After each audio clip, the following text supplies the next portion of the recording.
if we were to take, for example, Mike Brown, whose 10th anniversary is coming up fairly soon, and we think about, well, what was it that put him in harm's way? What was it that created the context in which Darren Wilson thought this was a reasonable way to respond to him? And all of the ways that Ferguson responded afterwards, and so on and so forth. Now, the way we talked about it, and I'd love to hear your take, but the way we talked about it generally was, a bad cop, and then Ferguson being sort of a corrupt town. Right.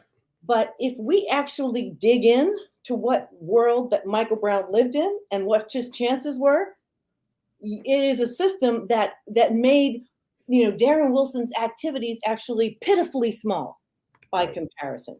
When we think about, the schools he went to were never accredited his whole life. He went to schools that were unaccredited his entire life. They were horribly understaffed with good teachers. Bad teachers who'd been moved from other places were dumped. It was completely segregated. Efforts to use laws to integrate it were beaten back at every opportunity.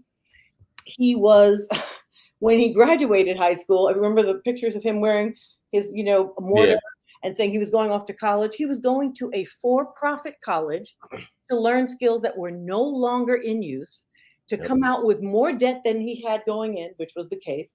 The federal government eventually shut these for-profit schools down. But where do they pop up? Where do they mushroom? Black communities. Because we're eager to have success and we have no opportunities. They take advantage of financial extraction, constant punishment, and containment, right? He had no opportunities. And it was built into his terrain. If you pull Darren Wilson out, his life would have been wonderful because he would maybe not have ever died. But he might have also died the following week. Right. Main point is to not get caught up on that very small lens and understand that for every horrible loss of Michael Brown, are thousands and thousands of others just barely hanging on. And so, that's what I think we want to force the country to deal with, because otherwise we'll never get out of this. We'll never be able to break into the status of equality that we're looking for.